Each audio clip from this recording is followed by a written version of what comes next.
البته همه میدونیم که پایه تمام رابطه ها این باوری می باشد. اگر خواستیم که یک رابطه قوی داشته باشیم، چی بین زن و شوهر، چی بین دوستان، چی حتی رابطه های فرزند و پدر و مادری، باید با همدیگر راست قول باشیم تا که به همدیگر باور کنیم و این رابطه قوی باشد. هر جایی که دروغ قدم خود را زد، هر جایی که آنجا دروغ است، آن رابطه دیگر ویران است و اگر شکلن باشد هم جوهرن یا در اساس وجود ندارد. یعنی پایه که از بین رفت، باوری که از بین رفت با یک دروغ، دیگر آن رابطه سالم نمیماند.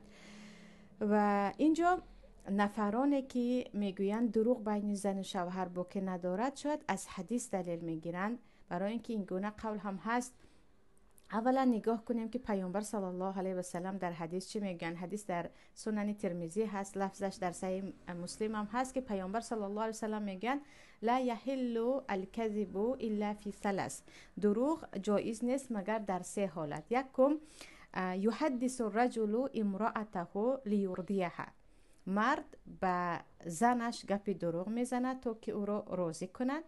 دویمش الکذب فی الحرب، دروغ در وقت جنگ. سیومش الکذب فی الاصطلاح بین الناس، دروغ برای دو نفر را آشتی کردن. دروغ در وقت جنگ اگر از اینجا شروع کنیم، مثلا به دشمن شما اگر تعدادتان کم باشد هم زیاده میگوید تا که بترسد، یا مثلا بعضی اسلحه خود را پنهان میکنید، یا برعکس تعداد کمی خود را، زیادی خود را کم نشان میدهید. یک حیله، یعنی برای دشمن را شکست دادن. این گونه بعضی حیله و یا گفتیم فریب جایز است. دروغ بین اصلاح کردن دو قهری، مثلا دو نفر قهری هستند، به خاطر اون که قهرگی آنها طول نکشد، شما بین آنها همچون انسانی صلح کننده، آشتی کننده داخل می شوید و اگرچه بعضی دروغ باشد هم او از کردش پشیمان است، او نمیخواست این طور باشد، مقصدش این گونه نیست. گویان یعنی میانه روی میکنید، مقصدتان آشتی کردن دو نفر است، اگرچه بعضی گپ های دروغ گوید هم.